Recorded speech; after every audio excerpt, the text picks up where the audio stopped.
What will next summer look like and the summer after that? And will the supply chain get sorted out? Will Boeing be able to deliver, 50, 60 airplanes again? When all these things eventually get sorted, that'll change the way the market's behaving.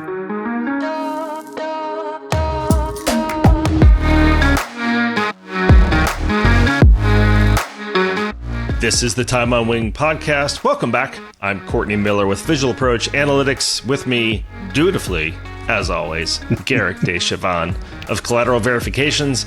Garrick, who are we talking to today? Well, hello, Courtney. We have got a great guest today, another great guest, I should say. So today we have Frank O'Hagan. And so I've known Frank for some time. He is going to be a lot of fun to talk to. He's a great guy. He's got a great career in the industry. So he is actually moving into the head of marketing role at Altavair. And prior to that, he was managing director and head of marketing for commercial aircraft at Bank of America, Ireland. He started his career at Bank of America as the head of technical for commercial aircraft. He has a engineering background and was engineering executive for ASL Airlines, so the cargo side. He's done engineering quality assurance for Ryanair, a little airline that I think some people have heard of. He's also a licensed aircraft engineer for Shannon Aerospace. He is a graduate of the Technological University in Dublin, a licensed engineer from the Irish Aviation Authority. He's got his executive master's from the Trainee College in Dublin, and he's also an ISTAT certified appraiser. So he's one of my peeps. So this is going to be a lot of fun to talk to him today. Great background. So Frank, this is your time on wing. Just a quick intermission before we continue with the show. We do get a lot of questions about how our listeners can support the show, and frankly, the easiest way is to continue the spirit of the show, which is just to reach out to us at conferences. But we also run businesses as well, and you can support us by supporting a lot of the work that we do. You can support the work that I do through Visual Approach by visiting visualapproach.io, where we produce a lot of research and analysis, a lot of data visualizations. From my side, obviously, I focus more on metals. So anything that's, aircraft related, if you're looking for valuations, whether it's on aircraft engines, I'm happy to help with any of those types of projects. So we appreciate, certainly the opportunities to work with all of you. And we certainly also appreciate just the fact that people are willing to listen to what we have to say and enjoy kind of our thoughts and takes on what we think is a fascinating industry. So thank you. Okay, back to the show.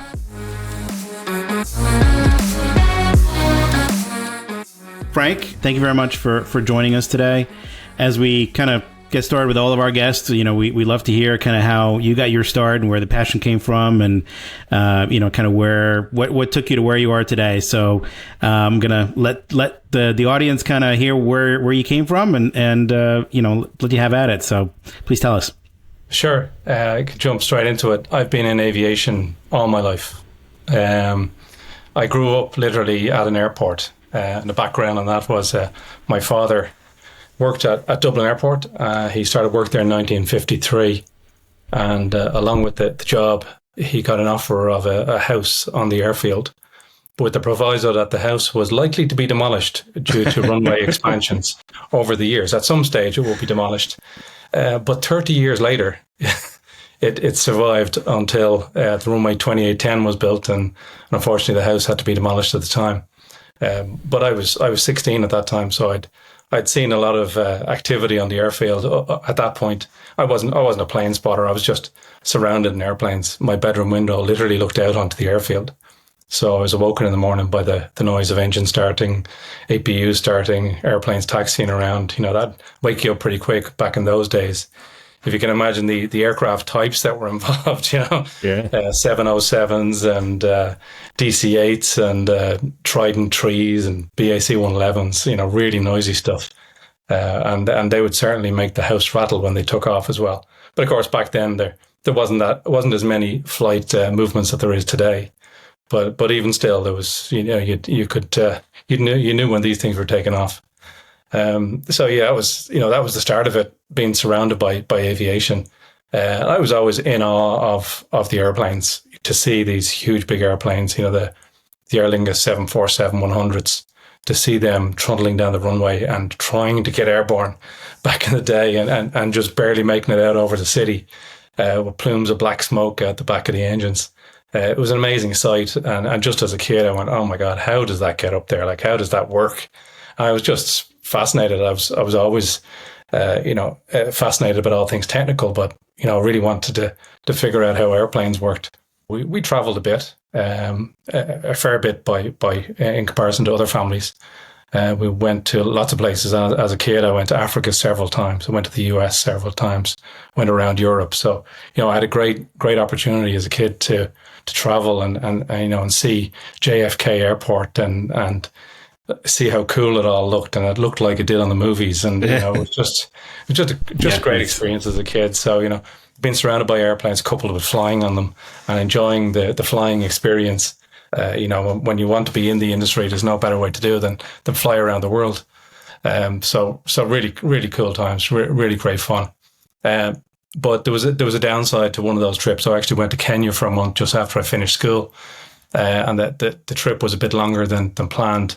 When I came back, I noticed I'd failed to submit my college acceptance letter, and which delayed my college start. But in the meantime, I saw an advertisement for a traineeship, apprenticeship as an aircraft technician down in Shannon. So I applied for that and went for the interview in GPA House in Shannon, and was interviewed by two GPA HR people. And the interview I thought was very simple because they were asking me lots of very simple questions about airplanes. Like, how many engines does that airplane have? And they asked me a question about the 747, and I thought, is this a trick question? They said, how many engines does the 747 have? And I was thinking, what are they asking me here? So I went along with it, and I said 5. And they went, no, it's not 5. I said, no, it's definitely 5. All right, yeah, I've seen it with 5, and they were really confused. So they went to fact check it, and when they fact checked it and realized that the 747 could actually carry a 5th engine on the 5th pod, which is a transportation pod on the inboard of the number 2 engine. I got the job probably after that, because you imagine I was a 17-year-old and I knew about the 5th pod position. And there's many people in the industry today that I ask about that, and they don't realize it. But Aer Lingus used to be in an engine pool agreement with an airline in the US, and they used to bring our engines back and forth between the US and Dublin on the transportation pod. And of course, I'd see it as I was walking up the lane to get the bus to school. The 747 would come in from New York at 8 o'clock in the morning, and there it would be with 5 engines, which was even more amazing. And, where did the 5th engine come from? I had to try and figure that out. Were these always, what were they, JT9s? JT9Ds, yeah, terribly. Is that the only engine they could mount on that, or was it universal? Could they move all sorts? No, it was the only engine that could go on it. Yeah. I think the 400 could do it with whatever engine that 400 had. I think Qantas used it once or twice for recovery situations, but it's pretty cool to see. I think Eric has sent you over a picture of it to prove the story. Yeah. No, absolutely. That's definitely very cool. But that 5th engine was not. It was just basically just mounted, right? It wasn't it was just mounted a working engine. It was just for transport. Yeah. That's so cool. Yeah, it was pretty cool. Yeah, so that's when I started in Shannon Aerospace. I got the job off the back of that discussion. And the theory behind Shannon Aerospace was it was a JV between GPA, Lufthansa, and Swissair. And the theory was this big hangar was going to be built in Shannon, and they're going to maintain all of GPA's aircraft. Whatever the 1,000 aircraft that GPA had on lease at the time, which was never to happen. So when I started, and when the group of us started, and many of the first class of trainees are still in the industry, a lot of them are in senior positions around the industry, names you'd know. But when we started there was no hangar. There was nothing. So we were employed on the promise that a hangar would be built within 2 years. And we were sent off to Germany to train with Lufthansa. Some of us were sent to Swissair, but it was a great training experience. You can imagine working in the Lufthansa heavy maintenance hangar in Hamburg, or line maintenance of Frankfurt, and their small maintenance hangar in Berlin. It was cool experience as young guys, groups of young guys, to go off and experience this. and learn from the great Lufthansa engineers that were there at the time. It was really good to do, a really great experience. But by the time we got back from Germany, the hangar was built and it was opened in it was September '92, which was 2 months after GP8's failed flotation. And I remember Tony Ryan was on the stand for the official opening, and he looked pretty sad about this, looking at all these guys and girls that he was after employing, and the future was bleak at the time for GPA, and it didn't last much longer than that.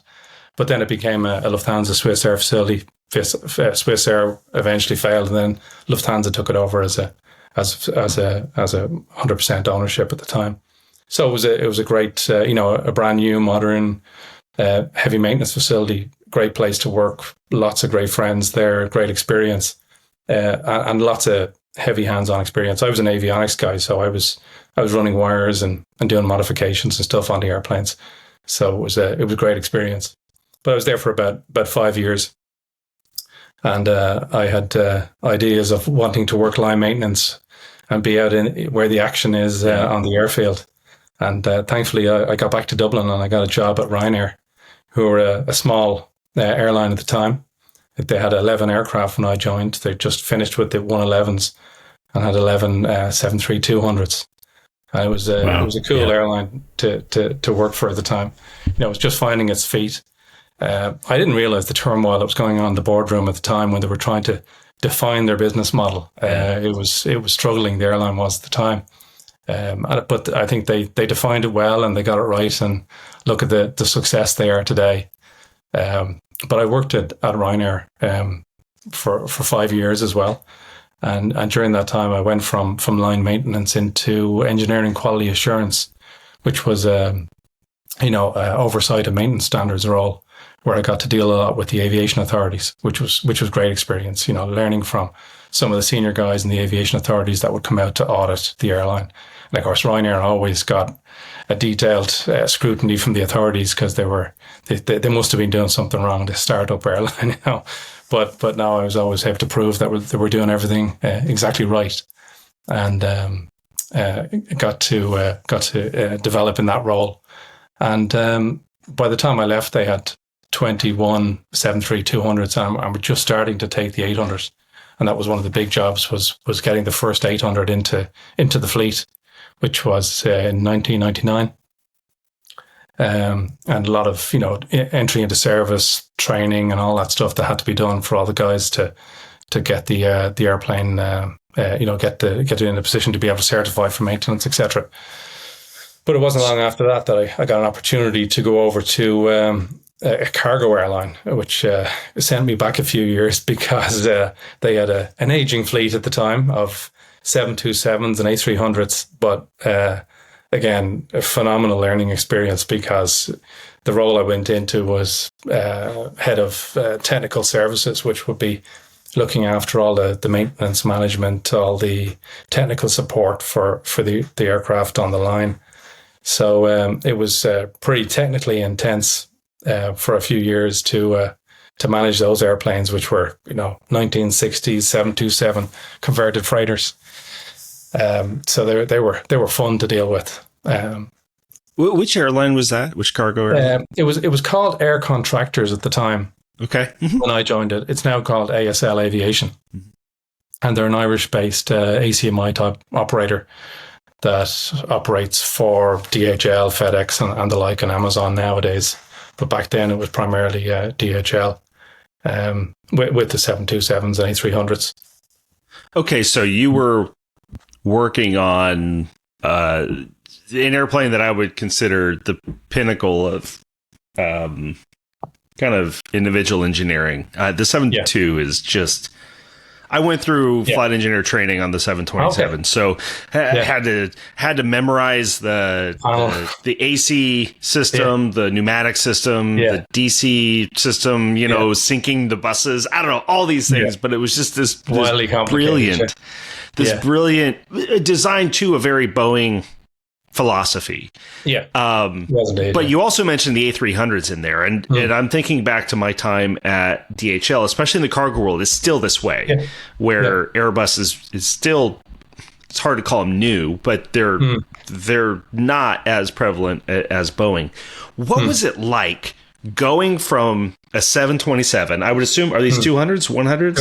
727 200s, yeah. The 200s, okay. Yeah. To go from that aircraft to the A300, and I assume these are like B4s of the original A300 B4. Yeah. How different was this from a technical perspective? Technically, it was wildly different. We had to run separate maintenance programs for the different fleets. The part support was a nightmare. And these were old A300s. These were ex-Pan Am, as far as I remember, that were cargo converted in BAE and Filton. So there were STCs on top of old airplanes. Both aircraft types were really complex to maintain.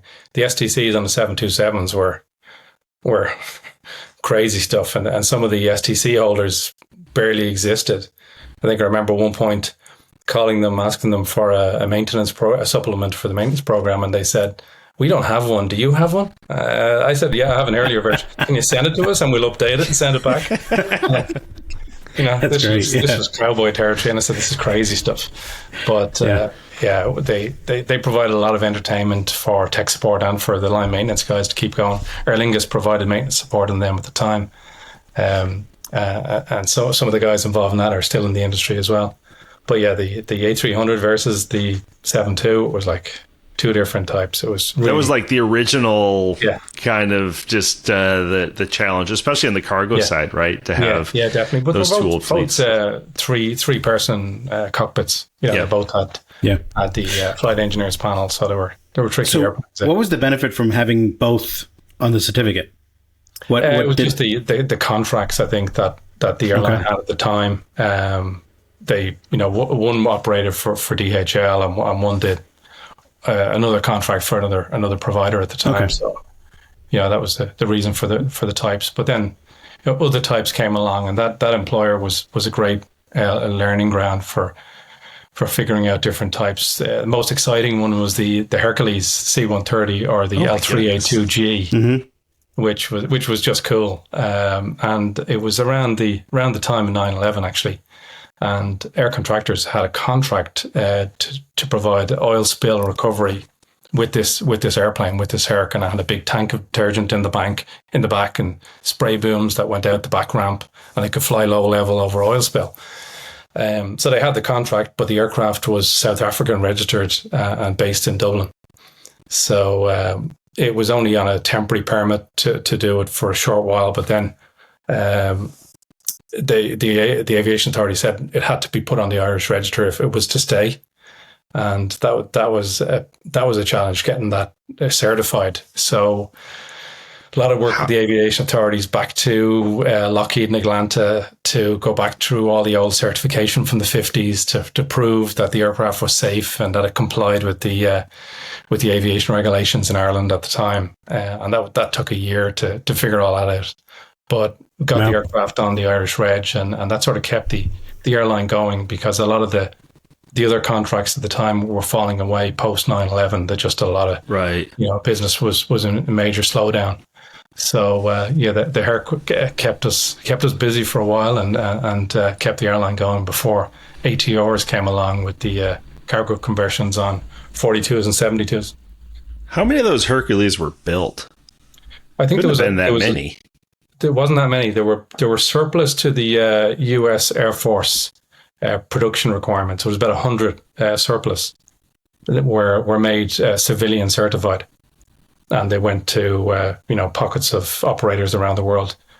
Sapphire was the parent company at the time of air contractors, and they had, I think, 12 or something. I can't remember, and they were the ones that were sending them up to Dublin to operate for that contract.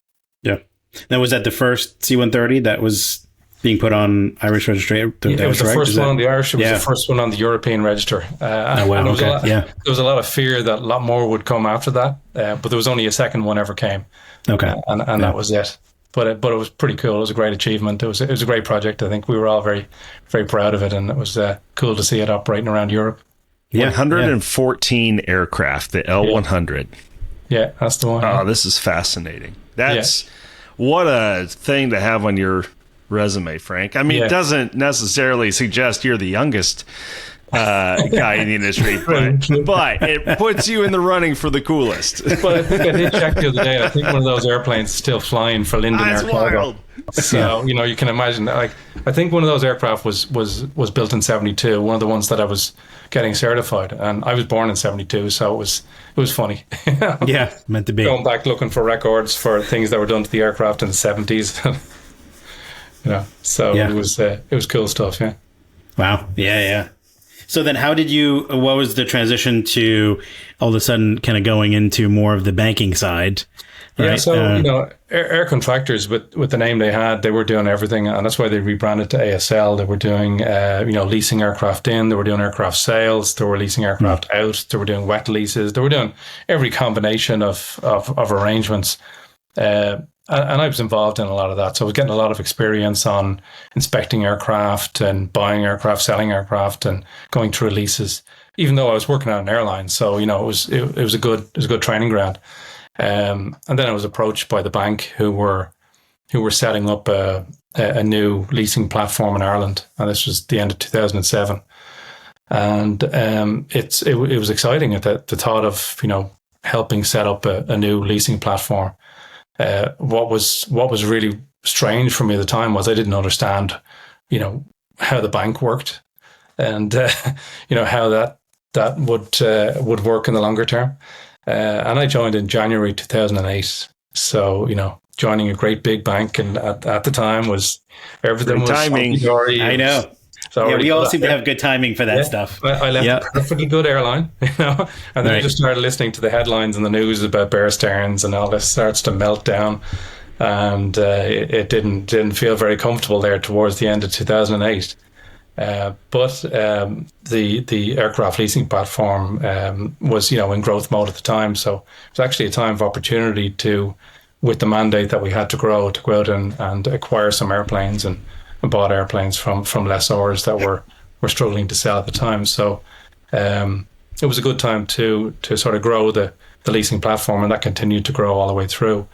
But when I joined the bank, as a technical guy and in a technical role, you go in with your lingo, which is APU this and MPD and all the terms you're used to, and then you go into a bank and it's totally different set of words that are being used, and you got to understand this whole different language. So the crossover took a while to get right and to get up to speed. But I was always involved in the metal there anyway. And one of the first challenges I had was to go to Singapore and manage the lease return of 4 747s that were coming back fairly quick. So that was a lot of fun, and I was pretty much on my own at the time.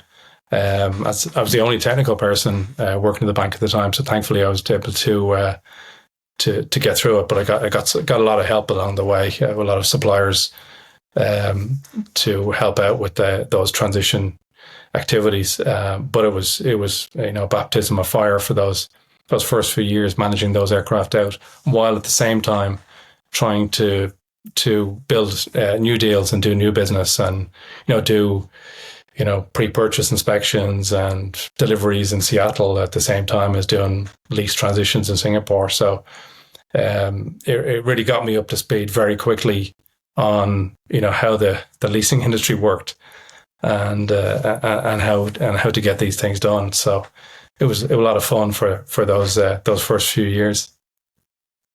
If we were to have asked you during that time, was it a lot of fun? Would you still have said yes? Yeah, I always have fun. As long as I'm, playing with an airplane, I'm having fun. Whether it's extremely stressful, if there's a room full of people and they're all giving out, I'm still having fun. Once you can walk out into the hangar and see, well, there's the airplane, And that was one of my key things during my time at the bank was always reminding people of the fact that this wasn't just paper; these were real airplanes. Every time I'd write a memo, I'd put a picture of the airplane that we're buying in it to remind people this is real metal. And I go out to inspect an airplane, and I'd immediately send back lots of pictures, and to remind everybody in the bank that this is real stuff. These are real airplanes we're playing with, and and that's what, there's always fun once you're involved in the airplanes. Yes. Yeah. No. And it's true. The reminder, especially when you work on the financial side or on the advisory side, like all of it is on paper, right? So you very often, until you actually go and you get a project where you get to either meet the people at the airline, or you get to touch the metal, or you get to, it's kind of a reminder, which is very cool. But if not, just, ones and zeros, right? Or just numbers. Exactly.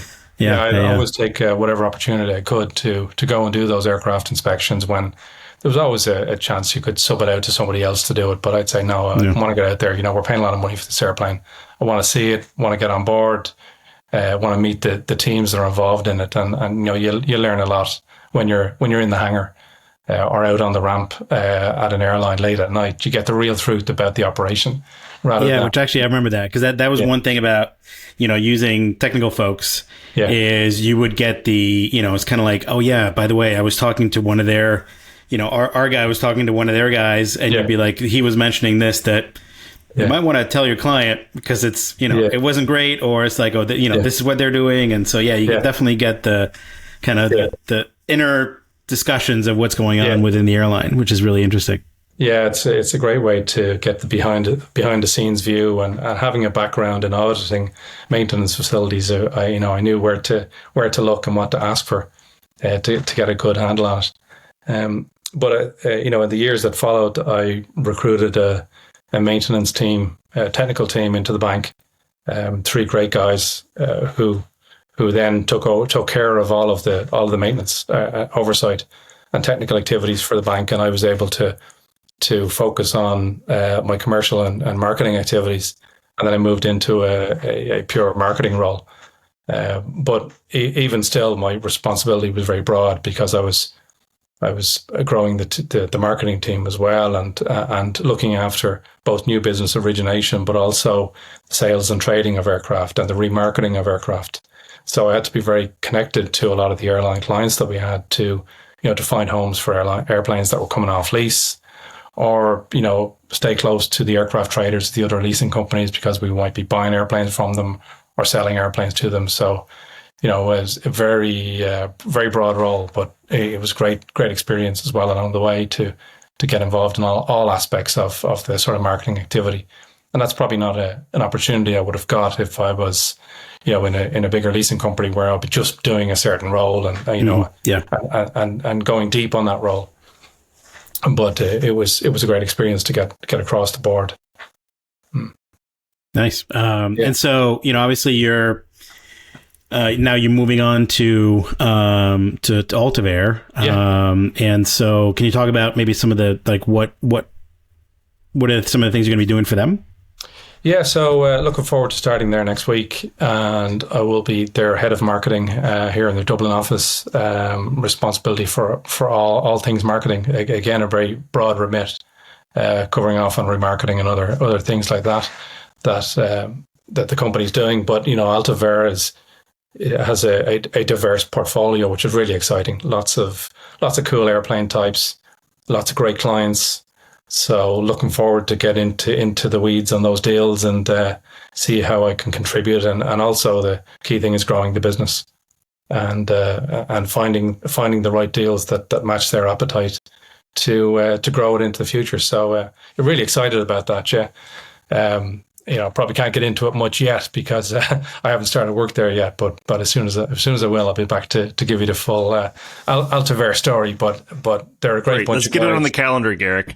Yeah, that's right. Yeah, they're a great bunch of guys. I think I know a lot of them a very long time. That gives me a lot of comfort going to work for them because they're friends already, and they're really experienced and knowledgeable guys. So I'm hoping to learn a lot from them as well.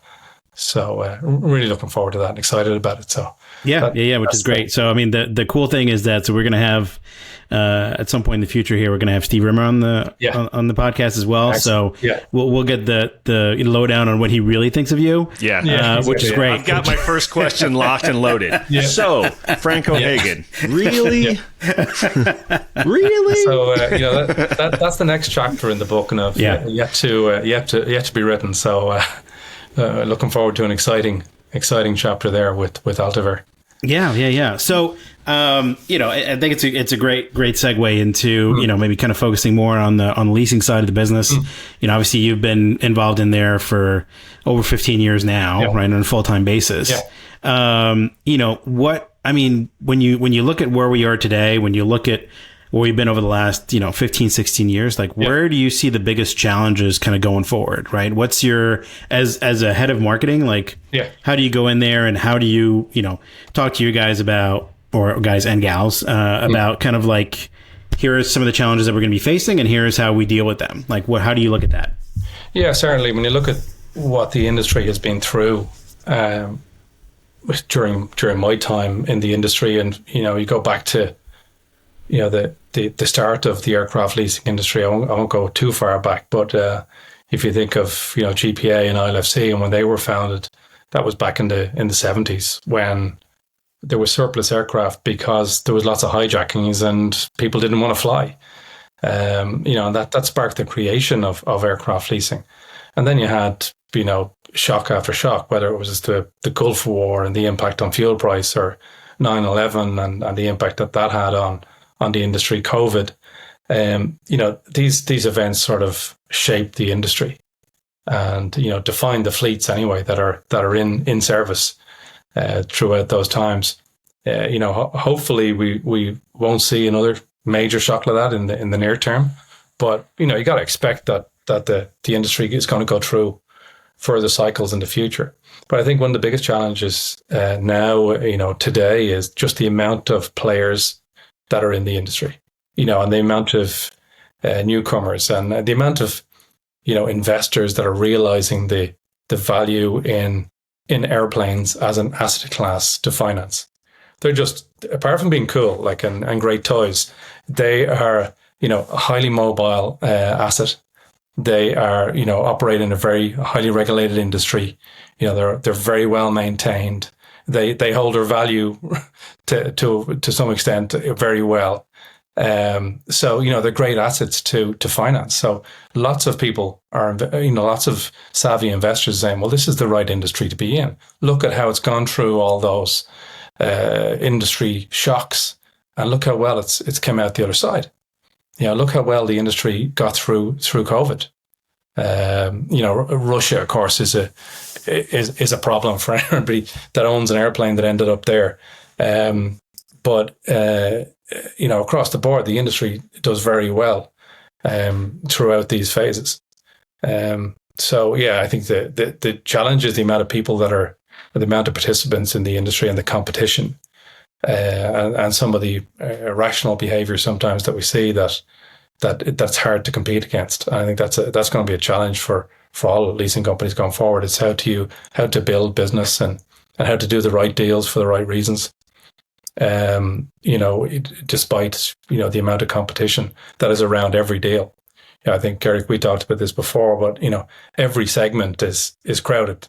Whether it's the midlife, whether it's the engine part outside, whether it's the new stuff, whether it's the Japanese investor segment, they're all very busy segments, and it's very hard to find the bit of blue water out there that doesn't have blood in the water that you can go out and do well in. But from what I can see from Altavair, they're experts at finding those opportunities and making them work. So that's what I'm looking forward to at Altavair is finding those deals that are out of the crowded spaces, and building the business with them. And they're the deals that do well in the long run. Then, if you buy them at the right time for the right reason. I mean, so this is a great little history. You've taken us kind of from where we're talking about the growing, kind of the nascent leasing industry with ILFC and GPA through the growing industry. And now we're kind of at this, the industry is, dare I say, a victim of its own success of getting investors interested. There are a lot, right? It's a bit crowded. That's kind of what I would maybe classify the more near-term challenge. I mean, that's how you just classified it. That's why I say whatever Frank says, I say. But how do you? Okay, so digging deeper into that, how do you differentiate, right? So if you're looking at the various lessors that you kind of talked about, how do you approach differentiating in a market that is crowded, both with investors and lessors? Yeah, I think there's different strengths and weaknesses within the various players in the market. Some will approach it with scale, and look at what AirCap can do. Massive scale. They can go in and just do huge deals. Look at what ALC can do. Really, really novel stuff, and help out their airline clients with taking airplanes out or putting airplanes in, and really differentiate themselves through different product offerings. Then there's the cost of funds advantage that some have as well. Purely going for a low cost offer to try and win the business that way. But that's a very, very competitive part of the market. So yeah, it's tough across the board, but there's different ways of approaching it, depending on the player. But I think each of the big players have different strengths that they bring to their clients to grow their business. And having a big portfolio as well, has all sorts of opportunities. Every time you get a call from an airline, do you have this aircraft type available for lease? Yeah, I have 10 of them available in 6 months' time. Great. Then you're really relevant to that airline.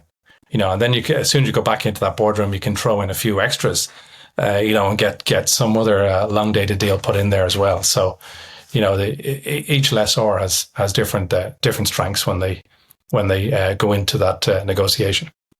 So let me put forward a theory. As we've seen, Garrick's laughing because he knows my theories are weird, but whatever. I do think this is legit. You talked about cost of capital. Yeah. If we follow the leasing industry through its history, there's kind of been the growth period, which is just to kind of just get investors and airlines comfortable and interested in the idea of leasing. Yeah. Yes, as clearly that has been a success. We've gone through, I guess I would kind of call it the mature period over the last 15 years where it's really grown. I mean, just look at ISTAT attendance, right? Yeah. I mean, it's a great proxy for the success of the leasing industry. COVID, right? Yeah. Which just everybody was impacted in some way. And now we're in this almost, dare I say, kind of post-developed industry that really, the cyclical, really high competition. And when I look at what some of the lessors are focusing on, scale, absolutely, the cost of capital, those are all benefits. But the true advantage, especially today, what we're seeing happen with some of the residual values that have to be written, like just insane residual values to make some of these deals work. The ability to manage risk from a technical aspect, to me, again, this is my theory, so you can steal it if you want, just attach my name to it. Sure. And it also could be completely wrong. But looking forward, as we see this crowded, almost an attempt to commoditize an uncommoditizable industry. The value really kind of seems to be that technical expertise. And I'm not just pandering to the guest here because you do have that, but I do truly kind of think going forward that, look, if you're managing beta, that risk, the risk exists in the technical side of the asset. What's going to come back in the engines? What's going to come back on the airframe? What are we looking at in terms of residual values? Yes, look, get lowest cost of capital, the lowest cost of funds that you possibly can. Scale is always going to be a great function, but the ones that can truly differentiate, to me, seems like it's going to be those that can manage that technical risk going forward.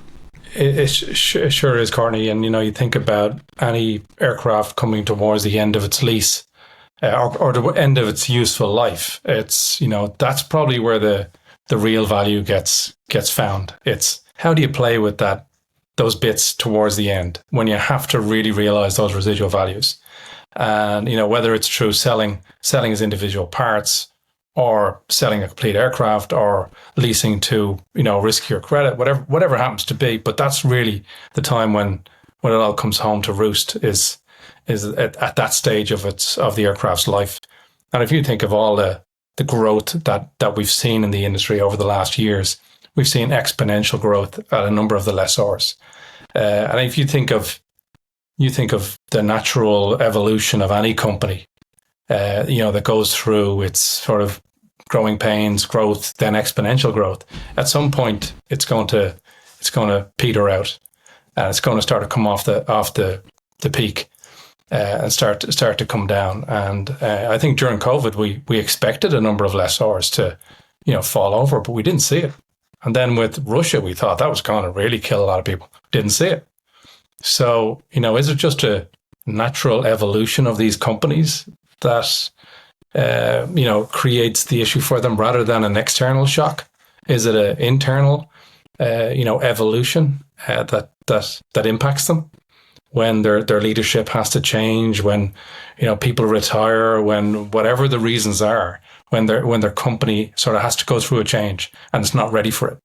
That's, I think, the danger point for any of these companies that have been very successful. How can you sustain that growth for a very long period of time, and support the shareholders, and, keep your share price up and everything that goes with that. So I think it's a real, longevity challenge for these lessors. Yeah. I mean, a rising tide lifts all boats. Is that right? Am I getting exactly the cliche right? So look, that's beneficial. But I think the point is that the tide there's just a lot of boats. Yeah. Right. And so how do you continue in that cyclical market? And look, there are other industries where these cycles are very natural. It's not to say at all that the leasing community is in for this major downturn or anything. Yeah. But I'll think of the U.S. airlines, because that's usually what I think about. But the 2000s were a terrible time for the U.S. airlines, and yet you had airlines like Allegiant, like Spirit, Southwest continued to do what they could do. So here the tide just kind of stopped rising, but it allowed those that were good and could differentiate to kind of excel. And it really feels like, and Garrick, you can disagree with me, as you probably should. It feels like we're entering that type of period with leasing where, you got to be good. The good ones are going to start to separate themselves. Mm-hmm. Yeah, well, I won't disagree with you, but I will add to it. Yeah, exactly. No, but I mean, I think you're definitely onto something when it comes to, because I think for the most part, I think most leasing companies, the strategy has always been, look, you buy airplanes, you put them on long-term leases, and the name of the game is at some point you flip them, you sell them to somebody else, and so that way you don't take the risk of, hey, what do we do next? Yeah. But when everybody is doing that, at some point, right, the next comes up. And so I think that's what, as both of you had mentioned, I think where the real opportunity is going to be is with folks that understand, okay, how do we extract, value from the metal? How do we understand that? And so it's not going to be just about, because ultimately, like the first lease, you're betting on the cash flow, right? Yeah. And the fact that the credit's going to pay you that monthly amount for a while. But beyond that, you need to, those that can understand and then all of a sudden can kind of figure out, okay, look, here is our portfolio. How are we able to extract, similar to like an airline with scheduling, that can understand how can we get every hour out of these airplanes? It's going to be, how can we extract every dollar out of these components, out of our portfolio, so that ultimately we don't feel like we have to sell at some point to keep the machine, moving. And I think that's kind of where we're getting into that phase a little bit, just because the new stuff is so competitive that, you need to find, you need to get more creative. And I think that's kind of, one of, obviously your near-term employer here, that's what they're good at. And I think it's based on ultimately the people, which is something that keeps coming up on these podcasts, right? It's just the people is what drives the business. But it's going to be interesting, I think, over the next 5-10 years, how the leasing industry develops to be able to mitigate some of the risks of the next downturns, things like that. And those that are preparing for that, I think will do much better, right? Rather than those that just say, hey, look, we got a skeleton crew, we're lean, we can do a couple things here and there, but we're just going to invest in stuff and basically flip out of it. I don't think that's going to last.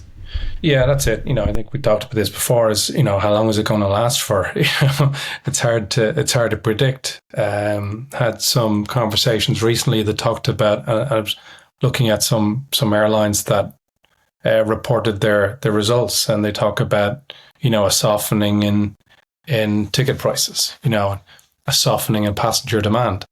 It's not across the board, but you start to hear about that. Further down the line, that becomes, well, we don't need as many airplanes, and that sorts out the whole demand imbalance that we have at the moment with not enough airplanes to service the demand that we have for this summer. But, what will next summer look like? And the summer after that? And will the supply chain get sorted out? Will Boeing be able to deliver, 50, 60 airplanes again? When all these things eventually get sorted, well, then, that'll definitely change the way the market's behaving. So it'll be interesting, certainly, to see in the next year or two how that plays out. There's something very different during this cycle, this whatever coming cycle would be. I'm talking more the airlines now.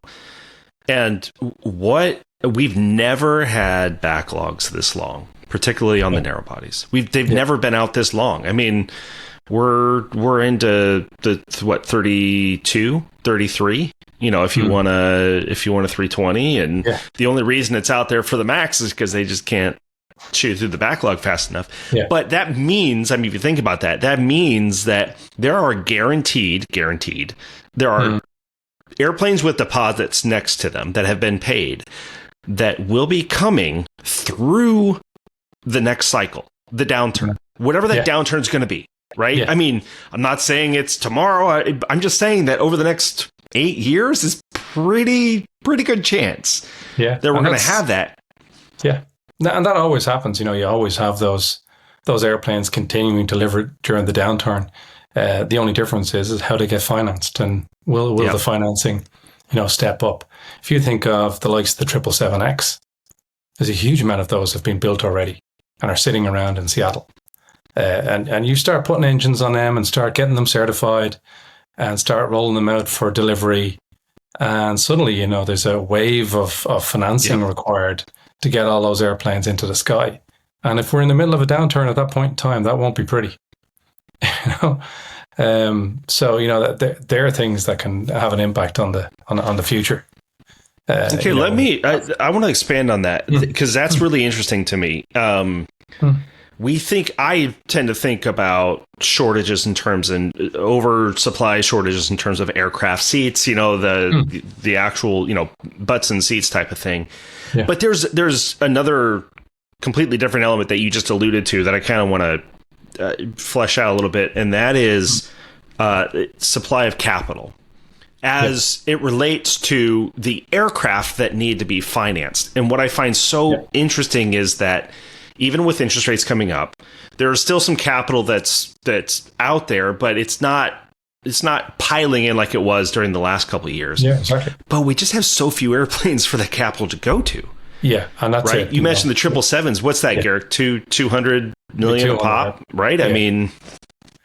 Yeah. It will. That's and that'll escalate quickly after that too, right? So that's a big chunk. You think about the value of those engines on that airplane. The value of the spare engines that have to go with it. It's the price of a 737. It's huge numbers that we're talking about. Per engine. Yeah, it's going to be it's like an A321. Yeah, per engine. So that's crazy. That is a huge demand on the industry. Yeah. The financial industry that has to support that, and is it there?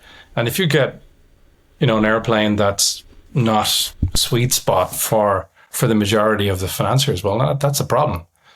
You look at some of the challenges the A380 went through. Every single one of those deliveries was financed, but there was less players for the last few. And you really got to get the financial industry behind an aircraft type. and the manufacturer. Everybody wants to be happy that the manufacturer is there to support the planes for the long term, and that the planes will hold their value throughout their useful life and all that good stuff. So, it's a big amount of money on those big wide body airplanes. And that's not really where a lot of the players in the market want to be. A lot of the players want to be in I want to do a 737 MAX or an A320neo, and that's all we want to do. And that's a challenge for the industry, because all those airplanes have to be serviced, they have to be paid for, and where's the money going to come from? It keeps getting pushed back with certification delays, but is that just growing the size of the wave? How does eventually going ahead. Has capital been raised for, say, those 777Xs that have yet to be delivered? Has that?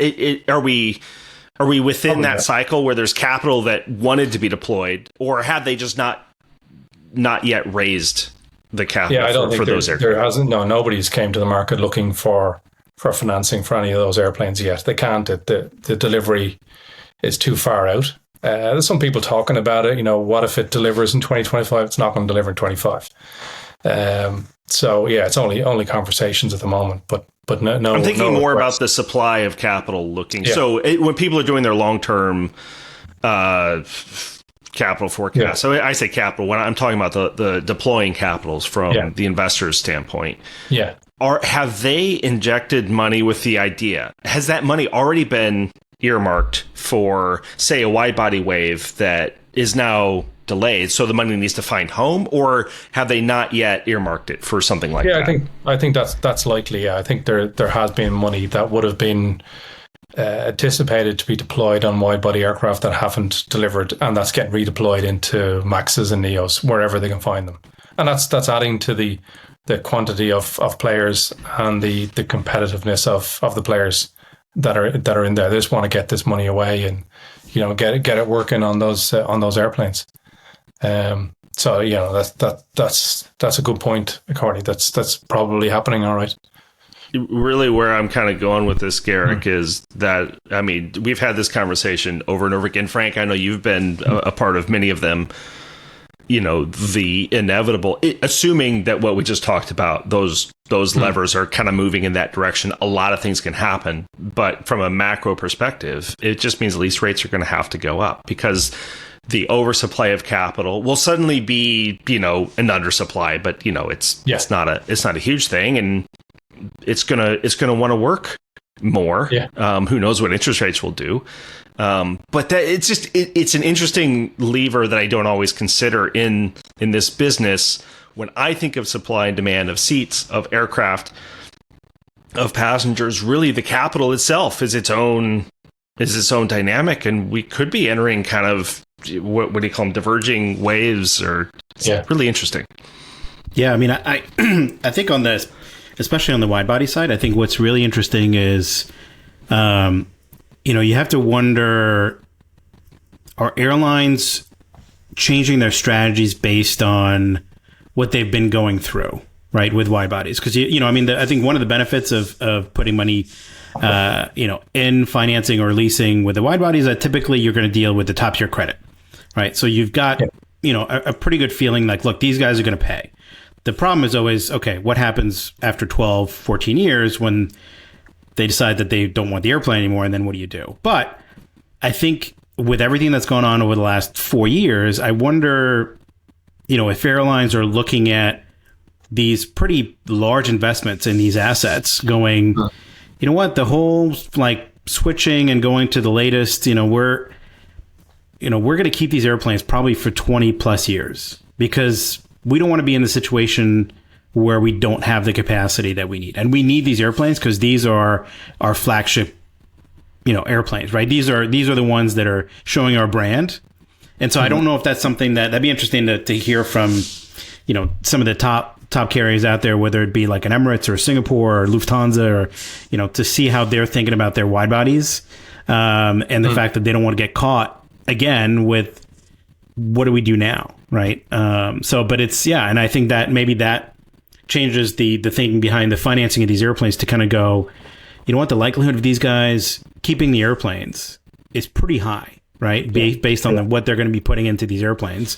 And so that all of a sudden kind of changes the interest level from a few players to maybe more. I don't know. It's interesting to think about as the dynamics kind of change. I think the additional headwind to put into the mix, if you're thinking about that wave of aircraft deliveries that have to eventually happen, is the question is, are these good for the environment? And are these the best technology out there? And I think they are, and they're amazing technology. And that's one thing I love about this industry, is seeing the technology evolve.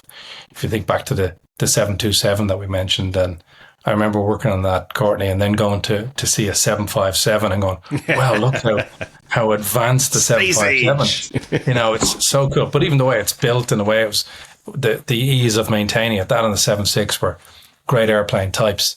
And that evolution has been happening all the time. But I think it's just slowing down a bit, and it's slowing down because of the certification and the challenges with bureaucracy and getting anything done these days. Takes so long. But what if, the environmental question becomes regulation that impacts some of these aircraft, or impacts the appetite of financiers to finance them because they're still burning jet fuel.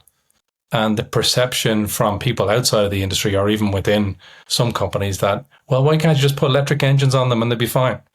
And that's the whole challenge that's coming up over the next years, is this environmental headwind that we all have to take into account in everything we do.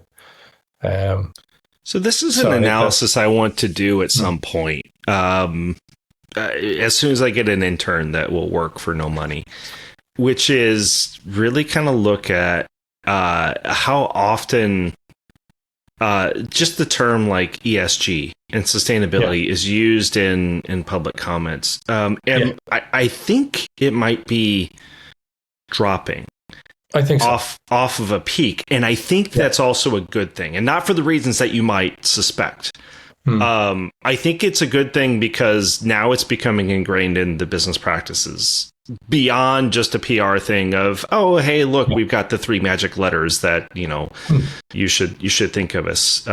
You should think of us, in favorably. And that kind of speaks to that next kind of cycle as well. ESG, by the way, was the number one topic.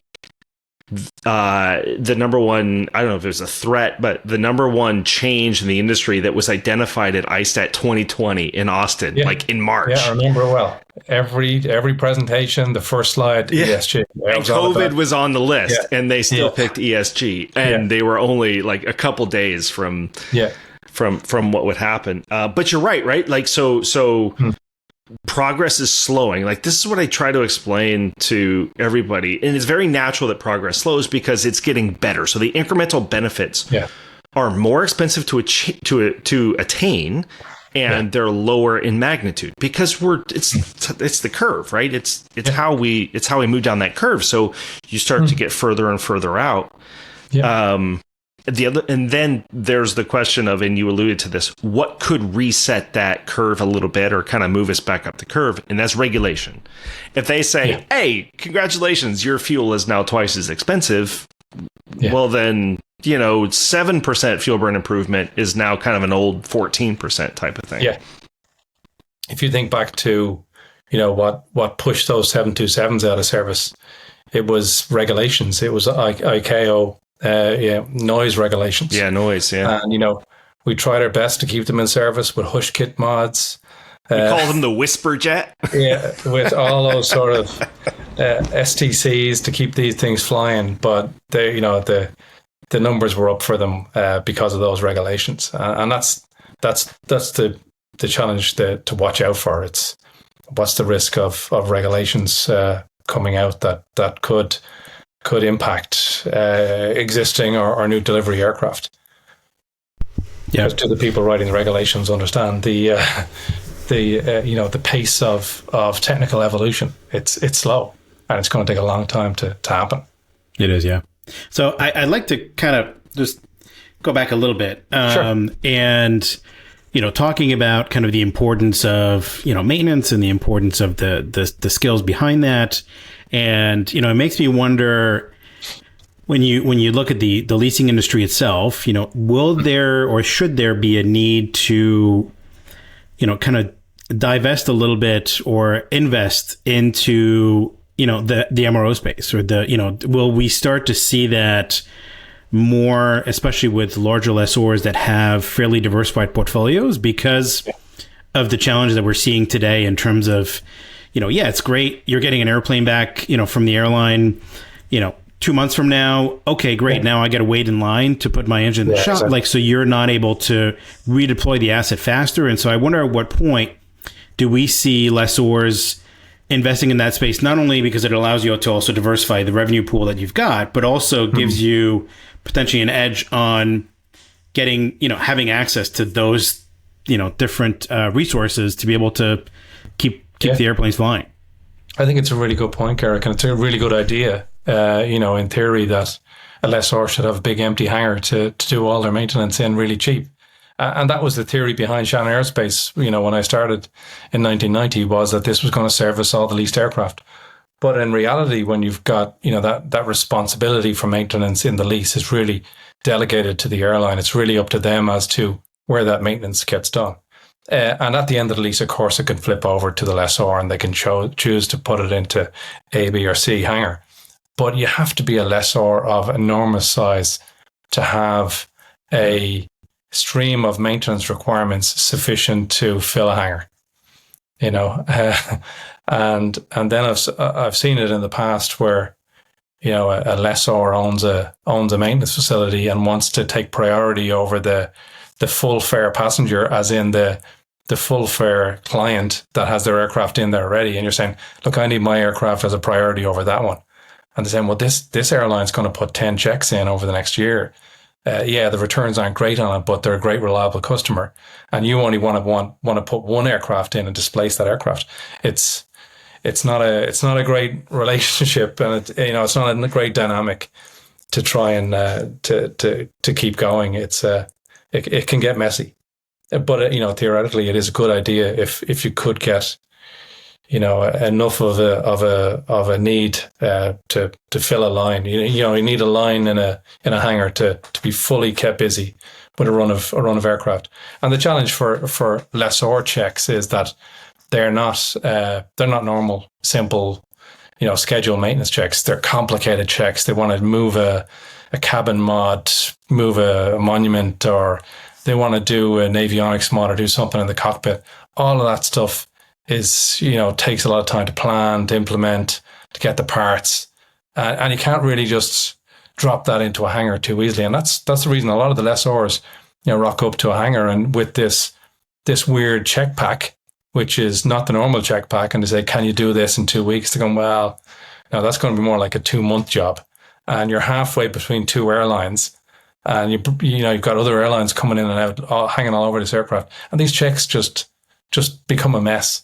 And they're very hard for an MRO to control and slot into a production line type environment, which they can do no problem for the airline that wants to give them 20 checks, and every check is identical. The parts requirement is identical, the tasks are identical. The guys in the hangar remember, what task do I have to go on this? It's a different sort of, it's a different appetite and a different requirement. That's the best answer I've ever heard to that, by the way, because it's so like, of course it's obvious now, like when you lay it out like that, Frank. I mean, of course it's obvious. So I love the operational challenges with that. And it makes so much sense, right? Like if a lessor were to own and control the maintenance side, it's going to have its own sales team. You would probably have to have 800, 900 aircraft to get the timing right, right? To get those through in 8 to 10 years are going to be different types, different parts. It's a nightmare. So you're going to have a separate sales team that are going out to the airlines anyway. Voila, you have the exact same problems that you had before. It's just maybe you have preference. But what about considering the MRO industry, the MRO as a hedge, right? More, look, we're going to invest. or see the MRO as a standalone business that we're going to invest in owning, and we're going to take the returns, so that when it's more expensive for us on the technical side, we're also reaping in the benefits, and vice versa. Yeah. Again, it's more of a financial twist on your amazing operational answer. Yeah, I think the challenge is that, it's the crossover point never happens at the right time. Yeah. You think of where the market is today, and I'm thinking I have an airplane coming out of Ryanair and I want to put it through a check. I'm a lessor now and I want to put it through a check before I put it to some other funky airline. And then all of a sudden the airline turns around and says, well, we want to keep it for another 3 or 4 years. Okay, now I don't need the maintenance slot. The lads in the hangar can stand down. We don't need all those parts. And that's the challenge. It's so dynamic. The leasing maintenance requirement is a dynamic requirement. It's just, there's nothing that's so scheduled that you can slot into. We're going to do this now. We're going to do this now. We're going to do this now. There's so many variables. It just changes so quickly. It's very hard. You just can't plan.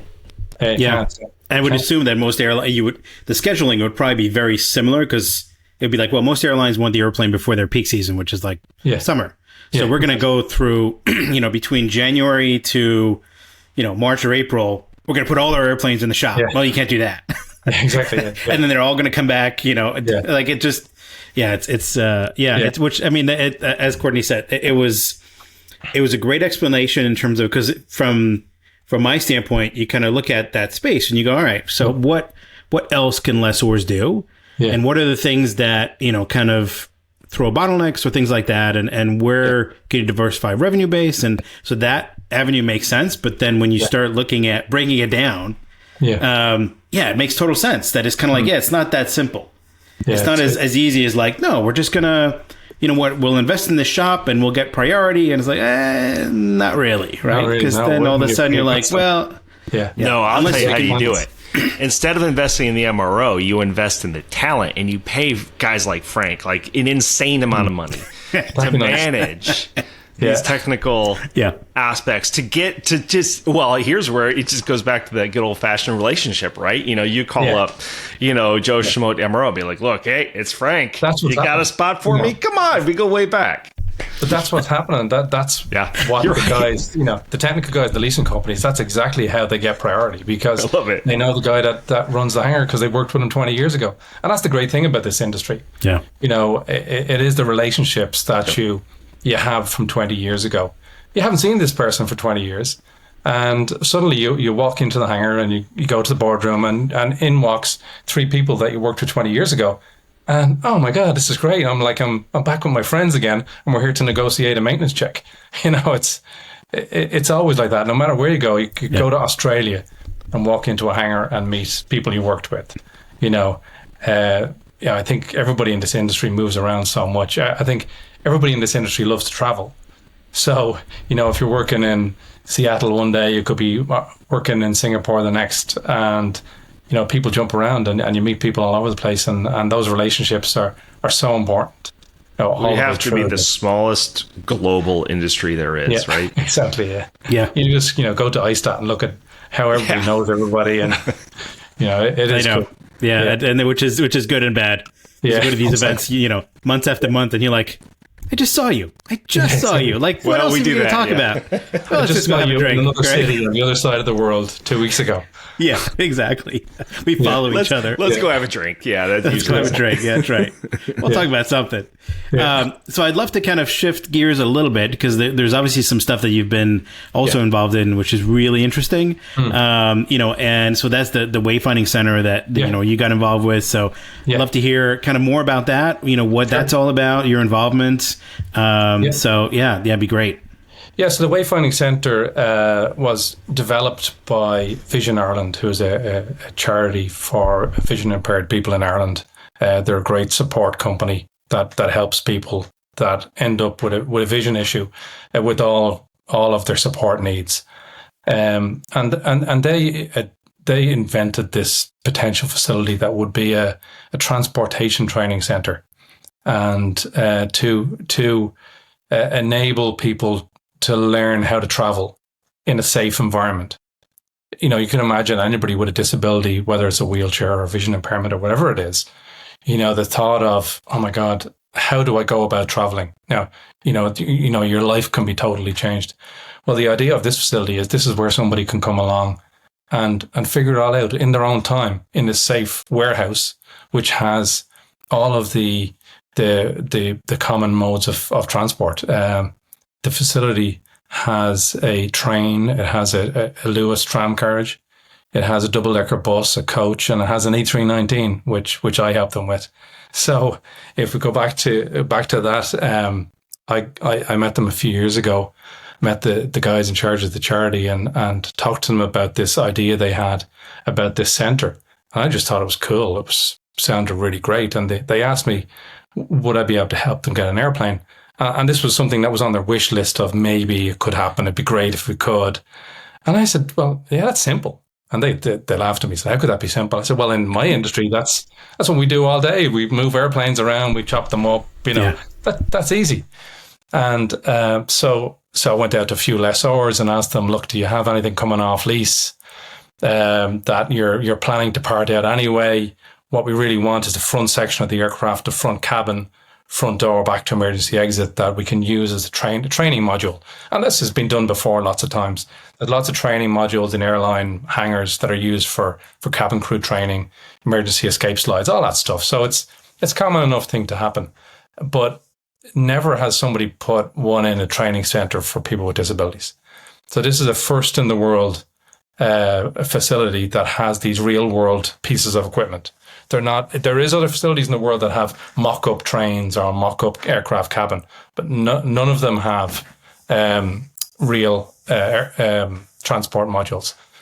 So thankfully got AirCap came in with an aircraft and it suited the timing perfectly. One of the requirements was that it had to go to Knock, an airport in the west of Ireland, where Airtrade are and their specialists in part out, and they were willing to offer their services for free to dismantle and create this module. Thankfully, they included the cockpit. Thankfully, AirCap left the cockpit in, which turned out to be an amazing added extra for the centre. Because anybody that goes into the centre, and I've been in the centre and in the cockpit with some vision impaired people, and they're just blown away by the tactile experience in the cockpit. And when you start telling them, and Courtney, you know about this, airplanes are designed to be flown blind. Yeah, you tell somebody who's blind that they could fly this, and in one case, one lady who was mad about aviation, she started getting upset about this. She just thought, wow, I've always loved aviation. Like I can't see, but I've always loved to be involved or understand it. And when I started explaining, the shape of the flap lever it matches the shape of the flaps, or the landing gear lever is shaped like a wheel. That's that's great. Intentional for a pilot to be able to, do it in the darkness when the cockpit's full of smoke. And they're just amazed by this. And you tell this story to people, that are outside of our industry and no understanding of this. And now all of a sudden they can just walk in and out of this cockpit and play with it. And it's like, it's the best thing ever. And the sounds too, right? Yeah, I mean, I was actually trying to explain this to somebody. Of course we have audio warnings and sounds and buzzers and all that type of thing. But you start to catch on things like the sound. You can get a real sense for the speed of the airplane just by the sound of the wind, the wind stream. Yeah, and that's probably phase 2 for the centre to take it to that level. But at the moment, it's literally a dark cockpit. There's no power in it. There's a light, an overhead light. I think you should absolutely allow them build a simulator, like just to get a little, how great is that? I like, because you absolutely like this. I'm way oversimplifying the job of a pilot here, but you absolutely could fly the airplane blind. You just needed to know when to flare in the landing, and that's usually when the guy next to you goes, and then you just pull back. But even the architecture in the cockpit corner, knowing where the overhead switches are, it's the same in every aircraft type. Absolutely. That design is there for that reason, and people with vision impairment can relate to that. And that's what's so cool about getting them in to sit in the cockpit and to experience it. So getting the aircraft parted out or chopped up by air trade was a great job. They made a transportation strand on it. We got a trucking company to truck it up from Knock to Dublin in the middle of the night. And that was cool to see and get it into the building. And the cool thing about it was the first module to arrive at the building. So this is an old warehouse that's been configured especially for the centre. And, they're looking forward to getting all their other modules. But lo and behold, the aircraft is the first thing to arrive. So, it just looks so cool in the middle of this empty warehouse. This front section of an A319 rolled in. They had to get a specialist company to get it in the door and get it into position. But it had a sort of a snowball effect in getting support from all the other companies that were thinking about donating their train or thinking about donating their bus. When they saw an airplane was in there, they went, oh, well then, if you can get an airplane in, of course we can give you a bus and get that in there, no problem. So it really helped, the aviation industry supporting it so quickly and so swiftly really helped the rest of the facility come together. And it's now complete, and they're now doing training in this facility. It's just everybody that goes into it. It's a pan disability facility that allows for people, to go in and train guide dogs, or to go in and learn how to use, move a wheelchair around in an airplane. Yeah. And the conversations that we have when you're, at the front door of the airplane, and the horror stories that people in wheelchairs tell you of their experience in travel. Well, hopefully, we can highlight some of that through the centre and train the trainers, train the people that provide those services in that environment with experts and with people that have those disabilities to share stories. And, it's a facility that's, as I said, it's first in the world. Hopefully we'll see more of them around the place, and hopefully this is a template for others in the future as well.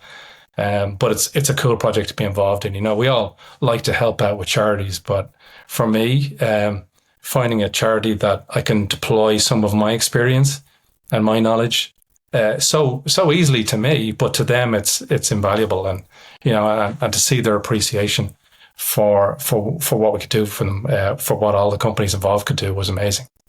So it's a really cool facility. Why have we not been on a bus in January from Dublin to this facility when all of the aviation community is in Dublin for that week? What a great opportunity to just bring the people. We're all in Dublin anyway, and showcase, because this is what a great facility. Yeah, it is, and that's part of phase 2 as well. I think the actual first official opening day was on the Wednesday of the Air Finance conference that week. Oh, it's that recent. It was that recent, yeah. Wow. And we had all the politicians were in, we had all the VIPs were in to see it. We had the media in, all that sort of stuff. So that was all happening that week, and I did think of that, get a bus out there, but it was just it was too fresh. It just wasn't there yet. I've had a lot of the some industry players out to see it since, and everybody's coming up with ideas as to how we can grow this, because what they did was they built an airport scene. So when you walk into the building, there's a section of the building where there's a baggage belt, and there's a check-in desk, and there's a X-ray machine, and sort of that somebody can come in and go through the whole experience of going through an airport, and then go around the back of the airplane. Is actually, they've built an air bridge, so you go up an air bridge and into the aircraft. Yeah. So it's really to sort of replicate the real world experience of going through an airport, and there's lots of potential in the future for what it can do. I'd hope to see some of the aircraft manufacturers coming to see it, using it maybe as a facility to test new developments. I see a few announcements recently about cabin designers looking to develop seats that allow for people to bring their own wheelchairs into the aircraft. And they're doing that in mock-up aircraft facilities around the place. I'd love to see them come and do it in the Wayfinding Centre, not only because they could play with the A319 there, but to listen to the people that work there and the people that use the facility, and to hear their experience and have them affect the design of the aircraft that rolled out of the factory. So, I think that's a key, pillar of the facility, is that it impacts the future design, whether that's streetscapes, whether it's the curb and the concrete design on the curb, if that can be improved anyway, or whether it's the inside of the airplane, or whether it's the handrails on the bus, whatever it is. But designers of all of these equipment can come into the facility and sort of play around with it and use it as a test ground for new ideas, and maybe come up with ideas in those facilities. Yeah, that's really I cool. would love to go there with a blindfold and have somebody walk me through and say, hey, here's what you're thinking, here's what you're looking for, and you're listening for this, and you're feeling this. We were talking about the crosswalk, the ridges on the sidewalk crosswalks. Sign me up, Frank. I can't wait to go see this place. Yeah, next time we're over in Dublin, we'll get you out to see it. But it is a great facility, and hopefully it will be great for many people in the future. You would think that this would be a great experience for airline CEOs to go do it. And like you said, right? Go there with a blindfold, and you will have, a blind person basically take you through and show you the experience that they feel when they travel. So that way, what they're dealing with, and then you can start making changes to be able to go, oh, yeah, this is what we need to change, right? Yeah. Now, is there I assume there's a website, so for those that do want to get, whether it's involved or that want to, donate or kind of help in some way, I'm sure that there's things that people can do. There is indeed. I think it's wayfinding.ie. You might want to just check that there before. So I'm looking at a website. I assume this is the website. It's the Wayfinding Center. RE Centre .ie. That's correct. Yeah. So we'll put links on the podcast videos all over the place, because this is really impressive. Yeah, no, that's where they are. There's a cool video, I think, on YouTube of the aircraft's journey from landing in Knock, coming from Air France all the way through to the road shipment to into the facility. So have a look at that if you get a chance. Yeah, that's very cool. Yeah. So awesome. Well, look, we're coming up on kind of the hour and a half mark, and this has been really fun and tremendous to kind of get your take on your career path, as well as the industry and the stuff that you're getting involved with now. It's always fun to talk to you. Obviously, I've known you long enough now, and we're. By the way, I don't know if you knew this, Courtney, but Frank is also an ISTAT certified appraiser, so he's part of the club. I think that's where we met, Garrick, when we were doing our exams, wasn't it? Yeah, exactly. You're right. You're right. So yeah. So so he kind of understands. Well, actually, you know what? That'll be my last question. Is so obviously you're an ISTAT certified appraiser. What drove you to that? Right. Obviously having the technical background, but then working in finance. Like, what made you go? You know what? I'd like to also have that. That other trophy on. To kind of put along my different skill levels. Yeah, certainly. I've had a very unconventional academic journey to get to where I am today. And most of it was, self-taught. I had to do all my engineering qualifications in my own time. I, went to the Aviation Authority for all the exams. I did the written exams, the interviews, all the way through. I did diploma in my own time in night school. Went back eventually to do the MBA with Trinity University here in Dublin. All part-time, all while trying to keep the busy career going at the same time. So it's a different way of doing it, I'd say, to others that are coming up through the system now, to try and get all that out of the way quick, get it out early, because doing it while you're busy later in your career is tough. But the appraiser stuff, when I joined the bank, I was seeing all these appraisal reports coming in for each of the deals we were doing, and I was going like, why are these guys getting paid so much for doing this, Thank you for saying that, Frank. I've been saying that the last 4 years. But then, after I went through the exams... We'll have to edit that. But no, here's the catch for you, for Garrick. After I went through those exams, I went, this is why they're getting paid so much. This isn't easy, No, it's not, And you have to go deep to understand it. Thankfully, with my technical background, it helped with the technical side of the exams. but it is a high standard to get through. For me, I wanted to have that accreditation, so I could sort of have kudos within the bank to say that, look, yeah, I've got a deep technical background, but I've also got this accreditation, the same as the appraiser has. So it helped when I was, setting residuals and all that sort of stuff. And the benefit of it was I got into the club and got to meet people like yourself, Kerrick, and all the rest of the appraisers. And, it's a great club, a great group of very knowledgeable people that I enjoy, every time we engage and have those meetings and training sessions there. It's really cool to be involved with, and I'll encourage anybody else that's thinking about it to jump straight into it and have a go. It's a cool thing to do, and it's a great society to be involved with as well. Yeah, and you look at the number of appraisers there is there now today. It's great to see the numbers growing and more people coming into it. Yeah, no, absolutely. So anyway, I wanted to make sure that I threw that in as well. So, but cool. Again, Frank, thanks again for taking the time to talk to us. We'll love to hear kind of how things are going with Altavair down the road. I'm sure you'll have plenty of success. Obviously, it's a great team. They're lucky to have you. So, but thanks again. Yeah, I can't wait to see what you do at Altavair. This could be dangerous. It'll be fun anyway. Very cool. Thank you very much, Frank.